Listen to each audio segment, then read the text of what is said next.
Good morning and welcome to News First Prime Time Sunrise.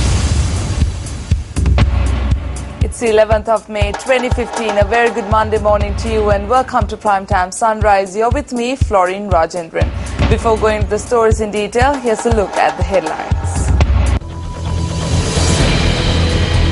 Party leaders representing the Parliament are to meet with the President today to discuss about the 20th Amendment to the Constitution.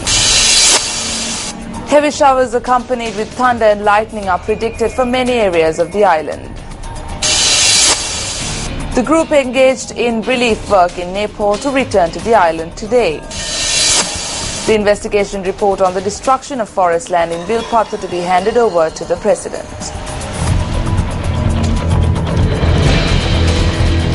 On to those stories in detail now. President Maithripala Sirisena has called a meeting of party leaders representing the Parliament to discuss the 20th Amendment to the Constitution. The meeting is scheduled to take place at 4 this afternoon at the Presidential Secretariat. Professor Tissa Vitarna, leader of the Lanka Samaja party, speaking to Newsfirst, said that they intend to express their views regarding the 20th Amendment to the Constitution at the meeting.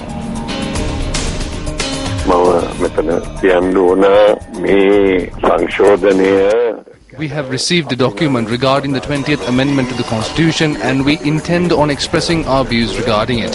However, we prefer to take time in taking up this Constitution rather than doing it in a hurry. Then it would give us time to sort out the shortcomings. These changes made by the Constitution should be suitable for the future. This is our view with regard to this amendment and we hope that we will get an opportunity to discuss this in detail. Meanwhile, TNA parliamentarian M.A. Sumanthiran told Newsfirst that several parties met with the President yesterday and held discussions with regard to electoral reforms.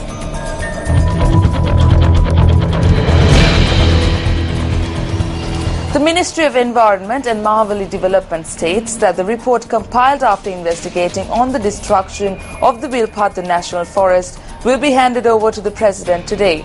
The Secretary to the Ministry of Mahavali Development commenced investigations in this regard as per the instructions given by the President. The Secretary to the Ministry of Environment and Mahavali Development, Nihal Rupasinghe, stated that the initial investigations have now been complete and that a full investigation was conducted in Vilpattu. Over the past 2 days, officials conducted an investigation with regard to illegal construction in Mana and Vilpattu on forest land that belongs to the Forest Conservation Department. We engaged in tours in the area to question and investigate the allegations. We will inform the Ministry Secretary and the President in this regard. Thereafter, we will hold a discussion on the future plans that are to be taken. Thereafter, the public will be notified of it.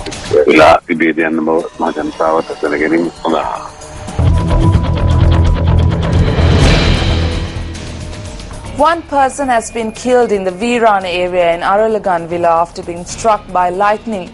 Our correspondent said that 2 other persons were admitted to the Polonnaruwa hospital for treatment.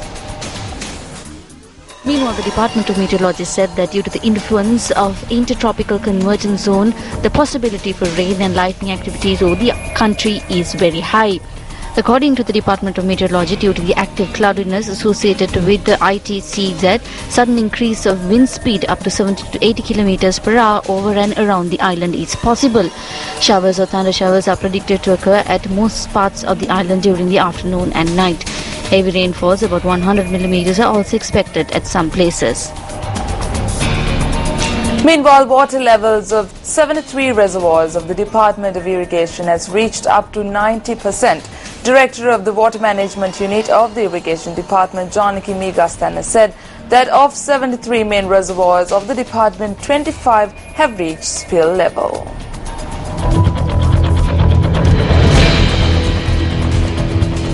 The group of armed forces personnel who was engaged in relief work in Nepal for over 15 days is scheduled to return to the island today. Around 141 armed forces personnel were engaged in relief work in Nepal since the 26th of last month. The group included 116 army personnel, 14 navy personnel and 11 air force personnel. Head of the Sri Lankan relief team to Nepal, Major General Maitrip Dias, said during their stay in Nepal, they provided medical treatment to over 2,800 individuals who were affected by the earthquake. Meanwhile, yet another airplane with aid to those affected in Nepal is to leave for Nepal today. Sarat Lal Kumar, Deputy Director of Media at the Disaster Management Centre, said that many essential items are to be delivered to relief centres in Nepal.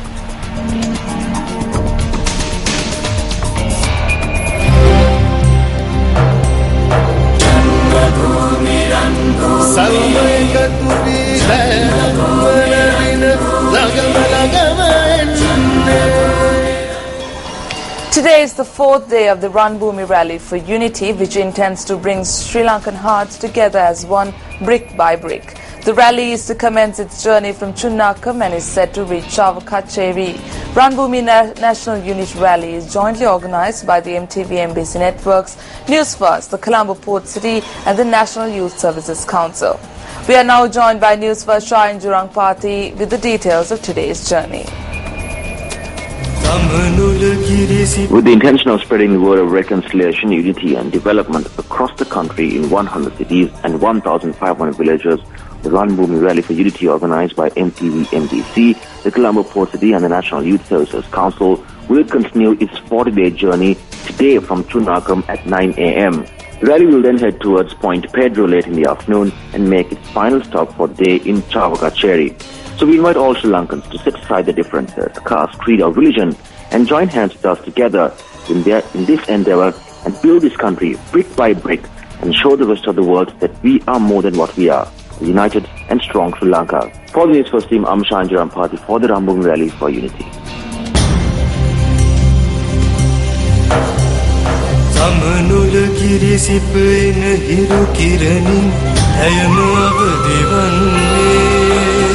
Brick by brick, our hearts become one.